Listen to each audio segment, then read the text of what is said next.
이제 제법 아침 저녁으로 좀 선선해진 것 같습니다. 아직은 20도 이상이긴 하지만 그래도 25도 아래로 떨어져서 제법 선선해졌습니다. 폭염도 낮에 더운 것도 조금 있으면 이제 지나갈 거라고 생각합니다. 지난 한 2달 가까이 되는, 1달 반 정도 되는 시간 동안 모두들 아주 잘 견뎌 오셨다고 생각합니다. 이 여름이 지나가고 나면 가을이 오면 뭐가 있죠? 추석이 곧 옵니다. 추석이 한 달 정도 지나면 추석이 되는데, 예전에 기억해보면 추석 때 가장 인기 있는 스포츠가 하나 있습니다. 뭐죠? 씨름입니다. 씨름. 지금도 씨름을 명절 때 하는 것 같은데 요즘은 별로 인기가 별로 없어서 방송에도 잘 안 나오는 것 같습니다. 근데 그 씨름하는 걸 보면 그게 이제 뭐 단판 승부도 있고 보통 이제 뭐 3전 1승, 뭐 5전 3승 이렇게 해서 경기를 하는데, 그 씨름 한 판 한 판을 할 때마다 그 사람이 지난 한 해 동안 그 선수가 얼마나 노력을 해왔는지, 그리고 조금 더 넓게 보면 그 사람의 인생을 어떻게 살아왔는지를 그 씨름 몇 판을 통해서 사회자들이나 해설자들이 얘기하는 얘기를 들어보면 알 수 있습니다. 그 사람의 특징이 무엇이고 또 그 사람의 어떤 몸의 체형이 어떻고 어떻게 훈련을 해왔는지를 그 씨름 몇 판을 가지고 설명하는 것을 볼 수 있습니다. 그만큼 한 판의 씨름은 한 사람의 인생이 담겨져 있는 것과 같다고도 이야기할 수 있습니다. 오늘 우리가 읽었던 본문은 그러한 씨름 이야기입니다. 야곱이 한 씨름 이야기입니다. 야곱이 하나님과 한 씨름, 이렇게 우리가 보통 이야기하죠. 어떤 신학자는 이것을 두고 야곱이라는 이름의 발음, 그러니까 히브리어의 발음이 야곱, 야콥인데 그것과 이 야곱이 씨름한 장소, 약복이라는 것, 약복강이라고 하는, 여기도 야보크라고 부릅니다. 그리고 씨름하다라는 히브리어가 아바크라는 단어입니다. 아바크라는. 이 세 가지 단어가 굉장히 발음이 유사합니다. 야곱, 약복, 아바크. 그래서 한 신학사는 이를 가리켜 야곱이 야곱에서 야바크하다, 야곱이 야곱에서 야곱하다라는 걸 통해서 어떤 이 신학 한 사람의 인생이 이 씨름 한 판에 다 담겨져 있음을 말해주고 있습니다. 이건 일종의 언어유희라고 이야기할 수 있습니다. 근데 성경은 이런 언어유희를 통해서 하나의 사건에 한 사람의 인생이 다 담겨져 있음을 보여주고 있고 말해주고 있습니다. 야곱에 대해서 지난 10여 주 동안 계속 살펴봤습니다. 야곱의 이중성을 우리가 잘 이야기했습니다. 야곱은 신앙적이면서도 세속적이고 하나님을 믿는 사람 같으면서도, 의지하는 것 같으면서도 자신을 의지하는 그러한 두 가지 면이 함께 있는 사람입니다. 우리가 읽었던 32장 이 앞부분, 지난주에 말씀을 보면 야곱은 자신의 때를 두 때로 나누면서 그리고 형 에서를 맞이할 준비를 합니다. 자신의 때를 두 때로 나누어 자신의 재산을 보호하고자 하는 자신의 지혜를 사용하지만 동시에 하나님을 의지하는 모습이 그에게 있습니다. 자기의 본능과 하나님께 기도하고자 하는 그러한 본능이 함께 그에게는 결부되어 있었다는 겁니다. 어쩌면 예전의 야곱에는 찾아볼 수 없는 변화가 분명합니다만 아직은 더 많이 변화되어야만 하는 야곱이겠죠. 우리가 오늘 본문에서 읽지는 않았지만 13절에, 앞부분의 13절을 가보면 야곱이 거기서 밤을 지내고 그리고 그의 소유 중 형 에서를 위해서 예물을 택했다라고 되어 있습니다. 그러니까 형 에서를 위해서 자기의 소유를 두 때로 나누고 기도를 한 다음에 그 다음에 무엇을 하냐면 자기의 소유 중에서 형을 위한 예물을 택하는데, 이 예물이 뭐 염소, 암염소, 순염소, 그리고 양, 낙타, 소, 나귀를 포함해서 도합 몇 마리나 되냐면 성경에는 이제 합계는 안 나오는데 합쳐보면 580마리입니다. 형을 위해서 드리고자 하는 예물이 엄청나게 많았다는 겁니다. 이 예물은 어떤 예물일까요? 종이 혹은 어떤 종속된 국가가 자기를 지배하는 나라에게 맡기는 조공의 성격일까요?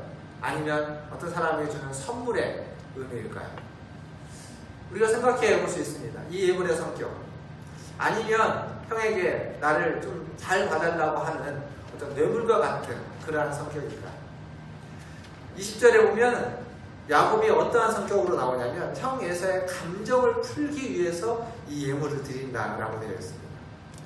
근데 잠언에 이런 말씀이 있습니다. 잠언 21장 14절에 가면 아주 재밌는 말씀이 붙어 있습니다. 같이 한번 읽어보겠습니다. 잠언 21장 14절입니다. 은밀한 성물은 노를 쉬게 하고 품 안의 뇌물은 맹렬한 분을 그치게 하느니라. 새 번역 성경에는 이것을 이렇게 표현하고 있습니다. 은밀하게 주는 선물은 화를 가라앉히고 품속에 넣어주는 뇌물은 격한 분노를 가라앉힌다.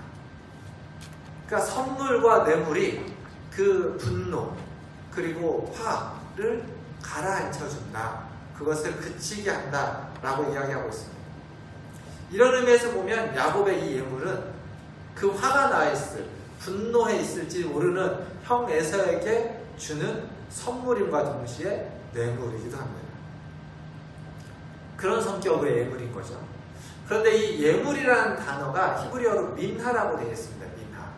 근데 이 민하라는 말은 나중에 레위기에 가면 제사를 이야기할 때 어떤 제사에 쓰이냐면 소제라는 제사를 말할 때 쓰이고 있습니다. 소제는 하나님 우리에게 주신 곡식 중에 그 일부를 기념물로 하나님께 다시 드리는 겁니다. 전부 다 드리는 것이 아니라 일부를 드리는 것을 소제라고 말합니다. 근데 이 소제 때 쓰였던 똑같은 단어가 지금 여기에 예물에서 쓰이고 있습니다. 그런 의미에서 보면 지금 야곱이 받은 그 많은 재산들 중에, 많은 축복들 중에 이것은 다 당신의 것입니다 라는 의미로서 일부를 드리는 것이다 라고도 말할 수 있습니다. 그런데 또 하나의 성격이 있습니다. 그러니까 외형적으로는 소제와 비슷한 의미가 있지만 내적으로 보면 속건제라는 제사가 있는데 그 5대 제사 중에 그건 뭐냐면 우리가 죄를 짓고 나서 그 죄로 말미암아 상대방이 피해를 당했을 때 그 피해를 보상해주는 성격의 제사가 속건제입니다. 누군가가 피해를 입었으면 그 피해를 보상해주고 와서 하나님 앞에 제사를 드리는, 예물을 드리는 게 속건제입니다.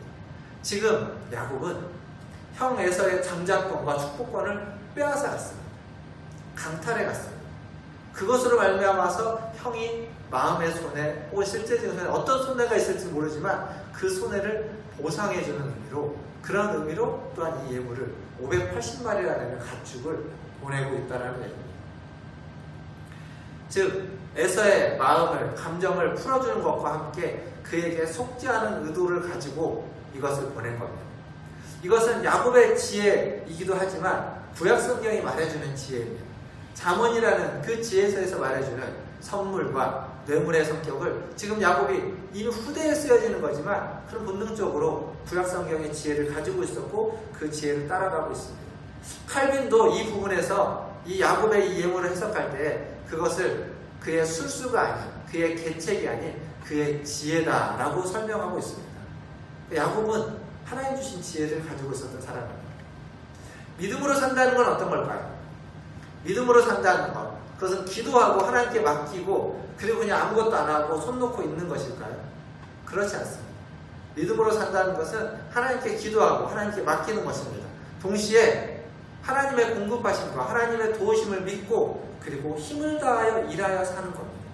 바울은 이것을 일하기 싫은 사람은 먹지도 말라라고 데살로니가 후서에서 이야기하고 있습니다. 그러니까 믿음으로 산다는 건 기도하고 찬송하고 손을 놓고 있는 것이 아니라 하나님 앞에 기도하고 찬송하고 그만큼 내가 열심히 기도하고 찬송한 만큼 열심히 일하고 열심히 살아가는 것, 하나님께 맡기고 하나님의 공급하심을 믿고 열심히 일하고 살아가는 것이 믿음으로 사는 것입니다. 야곱은 하나님 주신 지혜를 사용하여서 그 일을 했습니다. 그 지혜를 사용했다고 해서 그 일이 그대로 이루어지라는 보장은 없습니다. 예물을 보냈지만, 선물과 뇌물을 보냈지만 에서의 분노가 너무 커서 그것을 받고도 화가 가라앉지 않을지도 모릅니다. 그건 우리가 알 수 없는 일이고 그것은 우리가 할 수 있는 일이 아닙니다. 그건 내가 할 수 없는 일 때문에 내가 두려워하고 겁을 먹고 아무것도 안 하는 건 어리석은 겁니다. 내가 할 수 있는 일을 하고 내가 할 수 없는 그 일에 대해서는 하나님이 하실 것을 기대하고 하나님께 맡겨드리고 살아가는 것, 그것이 바로 믿음으로 살아가는 겁니다. 우리에게도 마찬가지입니다. 하나님 주신 지혜가 있습니다. 하나님 우리에게 주신 은사가 있고 달란트들이 있고 재능들이 있습니다. 하나님 맡겨주신 일이 있습니다. 그것을 사용하는 겁니다. 지혜가 부족하다면 후히 주시고 꾸짖지 아니하시는 하나님께 구하면 되고, 능력이 부족하다면, 은혜가 부족하다면 그 하나님께 은혜를 구해야 됩니다. 그리고 그것을 사용하는 겁니다. 그것을 통해서 하나님 앞에 나아가는 겁니다. 하나님이 원하시는 삶이라는 것, 하나님이 우리에게 원하시는 믿음으로 살아간다는 것은 그렇게 하나님 주신 것을, 그 지혜를 사용하면서 열심히 최선을 다해서 살아가는 삶이라고 말할 수 있습니다. 하나님 여러분에게 주신 지혜를, 여러분에게 주신 은사를, 여러분에게 주신 재능과 달란트들을 사용하면서 살아가시는 성도들 다 되시기를 주님의 이름으로 축원합니다. 이제 본문, 오늘 우리가 했던 본문의 24절을 한번 보겠습니다. 오늘 읽었던 본문의 24절에 보면 이렇게 되어 있습니다. 야곱은 홀로 남았더니 라고 되어 있습니다. 야곱은 그의 예물을 보내고, 그리고 그의 가족들을, 그의 아내, 여종, 아들들을 다 약복을 건너게 합니다. 강을 건너서 다 구원을 보냅니다. 그리고 그는 혼자 남았습니다. 왜 홀로 남았을까요? 형 에서를 만나기 두려워서 홀로 남았을까요? 아니면 하나님의 도움을 더 얻고자 기도하기 위해서 홀로 남았을까요? 성경은 왜 홀로 남았는지 기록하고 있지는 않지만 홀로 남아서 야곱이 기대하는 것과는 전혀 다른 일이 그 자리에서 벌어지게 됩니다. 24절에 보면 야곱은 홀로 남았더니 어떤 사람이 날이 새도록 야곱과 씨름하다가, 홀로 남아있는 야곱이 갑자기 씨름을 하게 되는 겁니다. 한밤중입니다. 앞뒤가 구분되지 않는 그 밤에 갑자기 씨름을 하는 건 아마 이 사람이 갑자기 야곱에게 씨름을 걸어왔던 겁니다. 그가 누군지도 모르는 그 상황에서 야곱에게 씨름을 걸어온 거죠. 야곱이 어떤 사람입니까? 웬만한 싸움에서는 지지 않는 사람입니다. 그러니까 갑자기 걸어온 씨름이지만 이 사람이 누군지 그의 이름을 물을 겨를도, 왜 나에게 씨름을 걸어오냐라고 물을 겨를도 없이 일단 씨름을 하고 보는 겁니다. 그리고 그 씨름을 밤새하는 겁니다. 우리가 읽었던 본문을 잘 보면 이 씨름과 이 씨름이 진행하는 과정에서 야곱은 수동적입니다.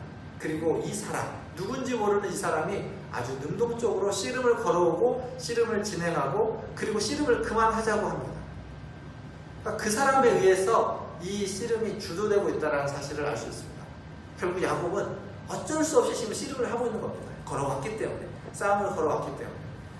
그런데 이 싸움에서 야곱이 지지 않는 거죠. 아니, 지지 않는 사람이 어떤 사람인지 아십니까? 결국은 이기는 사람입니다. 마지막까지 지지 않는다는 건 결국 마지막에 이기는 겁니다. 야곱이 씨름에서 이겼다는 건 야곱이 끝까지 지지 않았기 때문입니다. 허벅 관절, 여기 옛날에 보면 환도뼈가, 개혁성경에는 환도뼈가 돼요. 환도뼈가 골절될 때까지도 그는 지지 않았습니다. 골절되었지만 지지 않았다는 얘기입니다. 이 사람이 누구인지 야곱은 29절에 그의 이름을 그가 묻고, 또 30절에 가보면 야곱이 고백하기를 그 사람은 하나님이었다라는 것을 알 수 있습니다.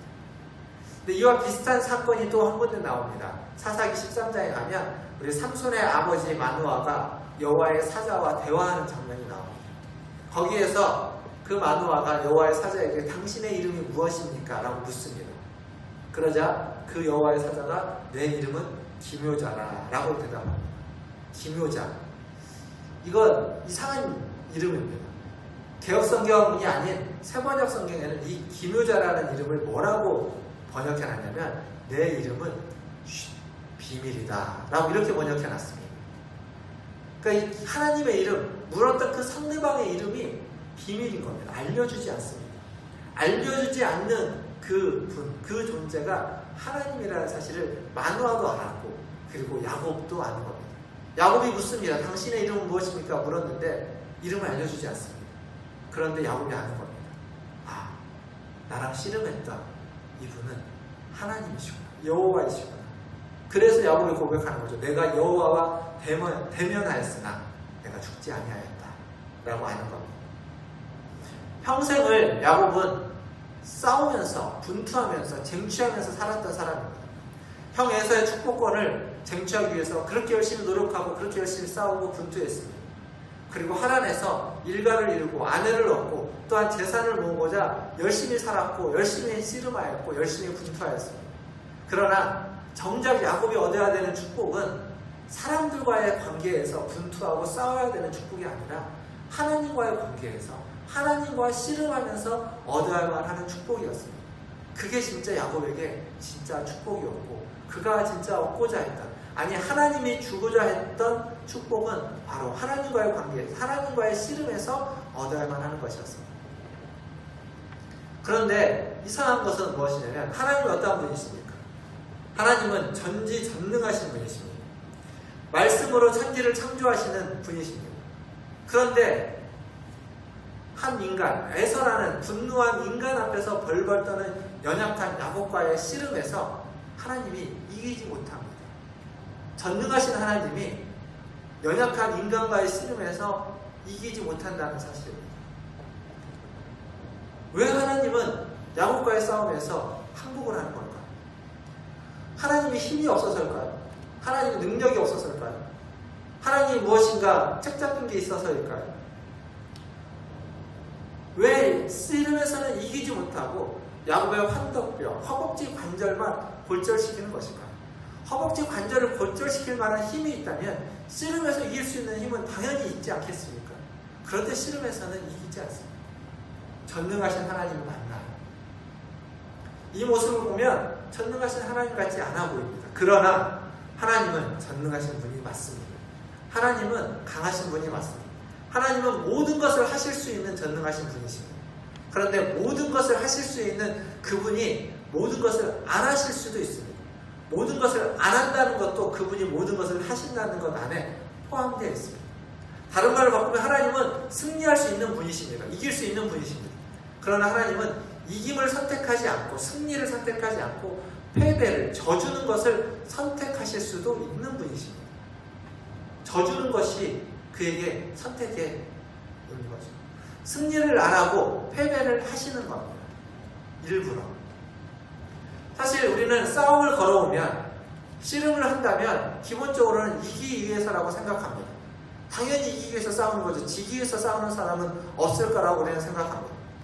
하나님과 야곱과의 싸움에서도 하나님이 먼저 씨름을 걸어왔기 때문에 당연히 하나님이 이겨야 되고, 그리고 씨름을 걸어온 것뿐만 아니라 하나님이 힘이 있는 강한 분이기 때문에 당연히 그럴 거라고 생각합니다. 그런데 하나님은 이 씨름을 통해서 야곱을 이겨서 야곱을 굴복시키려고 하는 것이 아닙니다. 이김으로써 야곱을 굴복시키려고 하는 것이 아니라 짐으로써, 야곱에게 패배함으로써, 자기가 지고 야곱이 이기게 함으로써, 그럼으로써 야곱을 굴복시키려고 하는 거였습니다. 이게 우리가 알 수 없는 하나님의 지혜입니다. 전 지민이하고 최근에는 많이 못했는데 얼마 전까지만 해도 종종 체스라는 걸 씁니다. 서양 장기라고 하는 거. 아직 지민이가 우리나라 장기 하나 익숙하지 않아서 서양 장기를 이렇게 가끔씩 두곤 합니다. 그러면 제가 지민이한테 이길까요? 질까요? 아직까지는 지민이가 아무리 용을 써도 제가 이깁니다. 지민이가 체스를 미국에서 좀 배우기도 했지만 아무리 배웠어도 기초만 배웠기 때문에 아직까지는 제가 이깁니다. 그런데 전에 하다 보니까 어느 날 제가 이렇게 막 딴짓하고 있는데 갑자기 어느 순간 지민이가 이겨버렸어요. 제가 깜짝 놀랐어요. 아, 이게 좀 지나면 이제 지민이가 날 이기겠구나 라는 생각을 하게 했습니다. 근데 제가 지민이한테 저만 계속 이기면 지민이가 기분 나빠합니다. 아빠만 맨날 이긴다고 짜증냅니다. 그럼 어떻게 해야 되죠? 적당히 져줘야 됩니다. 이걸 그냥 막 터무니없이 져주면 또 기분 나빠합니다. 열심히 안 한다고, 장난친다고. 그러니까 적당히 열심히 하는 척, 최선을 다하는 척 하면서 마지막에 져줘야 됩니다. 이기기도 하고, 매번 져주면 또 안 되니까 이기기도 하고 져주기도 해야 됩니다. 이게 참 어렵습니다. 그런데 그걸 통해서 그 지민이가 이겨가는 것입니다. 성장해가는 거죠. 체스를 더 배워가는 겁니다. 전 적십자 총재였던 한한상 박사님은 한 책에서 이렇게 얘기했습니다. 하나님은 우아하게, 멋지게 패배하시는 분이시다 라고 했습니다. 하나님은 우아하고 멋지게 패배하는 분입니다. 또한 예수님은 자기 자신을 무엇에 비유했냐면 나는 길이요 진리다라고 했습니다. 길, 그냥 어떤 나아가는 길, 이런 길만이 아니라 그 길은 로드, 땅바닥에 깔려있는 이 길이라는 겁니다. 길은 사람이 뭐하는 곳입니까? 걸어서 다니는 곳입니다. 밟고 다니는 데가 길입니다. 즉 예수님은 나는 길이다라고 말할 때 사람들이 자신을 밟고 가기를 이야기한 겁니다. 그 대표적인 모습이 십자가에 달리셔서 죽으신 모습입니다.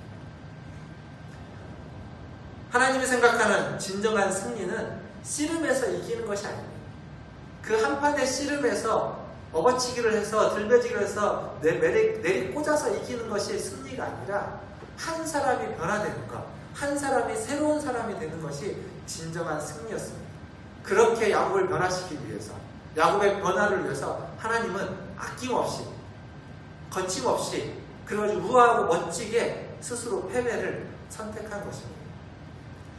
살아보려고, 이겨보려고, 어떻게든지 어떤 싸움에서도 져지 않으려고 하는 그 한 사람의 그 몸부림, 밤이 새도록 그 잡은 그 삿발을 놓지 않고 밤새 싸우는 그 불쌍한 인간의 몸부림을 하나님은 아시는 겁니다. 그래서 그 사람을 새로운 사람 만들어주려고 져주시는 겁니다. 멋지게. 그리고 그가 모르게끔, 그는 자기가 이겼다고 생각할지 모르겠으나 하나님은 모르게 멋지게 져주시는 분이십니다. 그리고 그의 이름을 바꾸어 주십니다. 지금껏 야곱이 이기려고 성취했기 때문에, 지금껏 그는 이겨왔기 때문에, 아니 수단과 방법을 가리지 않고 이겨온 자였기 때문에 그의 이름은 야곱이라는 말이 정확히 이름이 맞습니다. 속이는 자, 그리고 남을 속이고 빼앗고 수단과 방법을 가리지 않고 자기 것으로 만드는 사람, 야곱입니다. 하나님 묻습니다. 너의 이름이 무엇이냐? 창세기 28장에서 야곱은 똑같은 질문을 아버지 이삭에게 받았습니다. 너의 이름이 무엇이냐? 그때 야곱은 자신의 이름을 속였습니다. 그런데 여기에서 야곱은 자신의 이름을 속이지 않고 내 이름은 야곱입니다. 나는 속이는 자입니다. 나는 거짓말하는 자입니다. 나는 남의 것을 빼앗는 자입니다. 라고 고백합니다. 그때 하나님의 그의 이름을 바꾸어 주십니다. 너의 이름은 야곱이 아니라 이스라엘이라고 부를 것이다. 라고 바꾸어 주십니다. 이스라엘. 우리가 읽었던 성경 본문에는 이스라엘의 이름의 뜻을 하나님과 및 사람과 겨루어 이긴 자다 라고 말하고 있습니다. 하나님과 겨루어서 이긴 자만이 아니라 사람과도 겨루어서 이겼다. 이게 무슨 말일까요? 다 이해하기는 어렵지만 하나님과의 씨름에서 하나님이 져주셨다는 것과 함께 또한 사람과의 관계 속에서도 어떠한 승리를 얻을 수 있는 것을 말해주고 있습니다. 그리고 그것은 어느 주석에는 이렇게 이야기하고 있습니다. 그 말은 하나님과 함께 싸우는 자다. 하나님과 함께 하나님의 도움을 받아서 일하는 자다라고 이야기합니다. 즉 사람과의 모든 관계에서 진정한 승리는, 진정한 싸움에서의 이김은 하나님과 함께하는 것이다 라는 얘기를 합니다. 그리고 원래 이스라엘이라는 그 히브리어 단어의 뜻은 하나님의 다스림, 하나님의 통치라는 뜻입니다.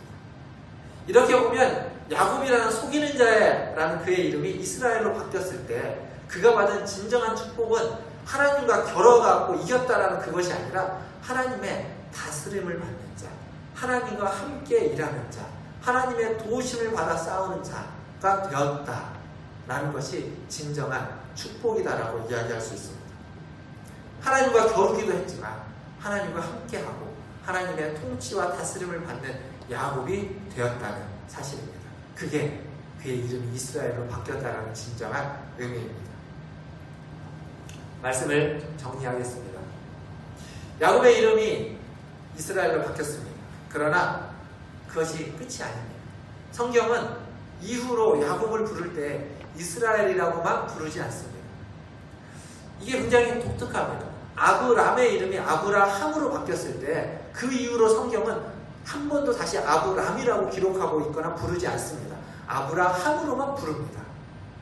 사울이라는 이름을 바울이라는 이름으로 다시 히브리식이 아닌 헬라식으로 바꿔 불렀을 때 그 뒤로 바울을 다시 사울로 불리지 않습니다. 성경을 그렇게 기록하고 있지 않습니다.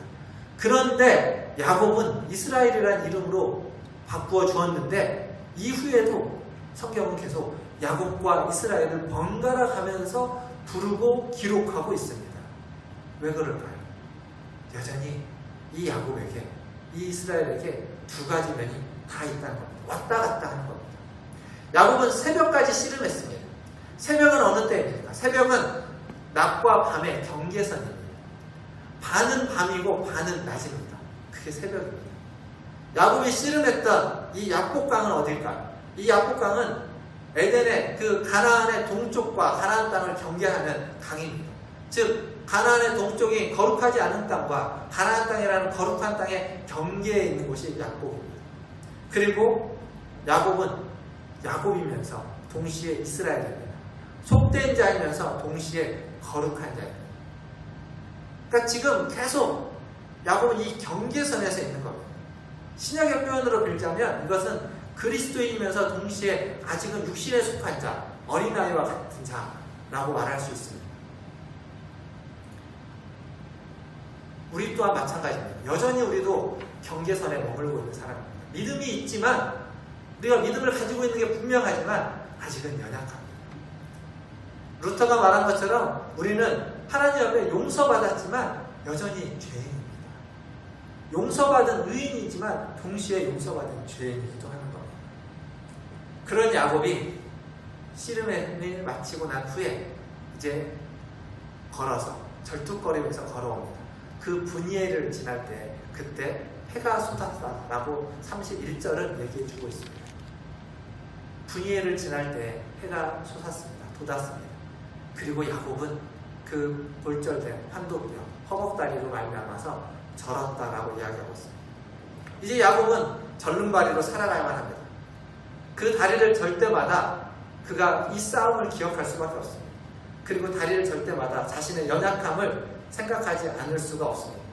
그러나 오늘 우리가 읽었던 본문의 31절은 그가 분이엘을 지날 때 해가 돋았고 그의 허벅다리로 말미암아 절었더라. 이 말씀을 하나의 이미지로 생각해 보십시오. 다리를 절고 걸어가고 있는 야곱.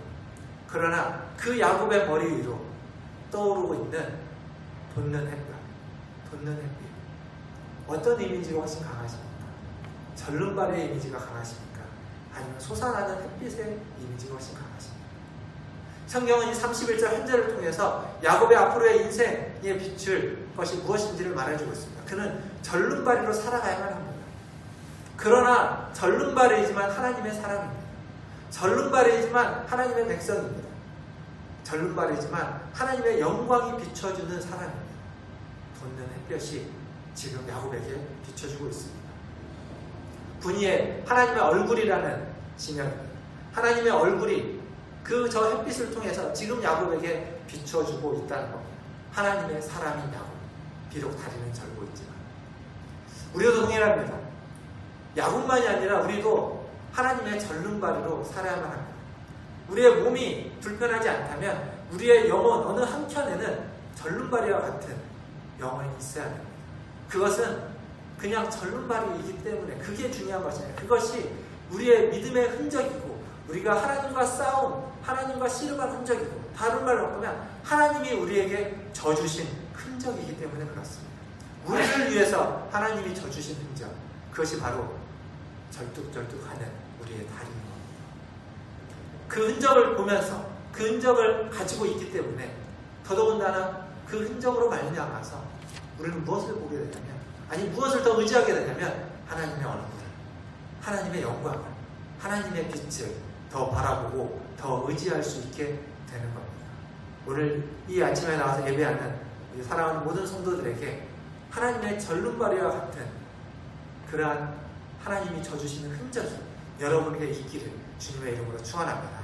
그리고 그러한 흔적을 가진 자로 하나님의 얼굴을 바라보며 하나님의 영광을 바라보며 하나님의 빛이 여러분에게 비추어지기를 또한 주님의 이름으로 축원합니다. 기도하겠습니다.